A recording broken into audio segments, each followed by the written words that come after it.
చిలకమ్మ ఎర్ర ముక్కులే పిల్లవాకు పూవై పూసిన ఎర్ర రోజా పూత గులాబీ పసిపాదం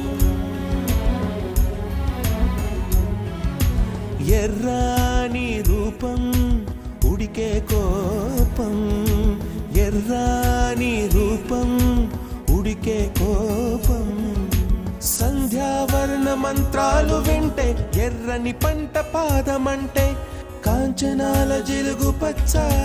కొండ బంతి గోరంత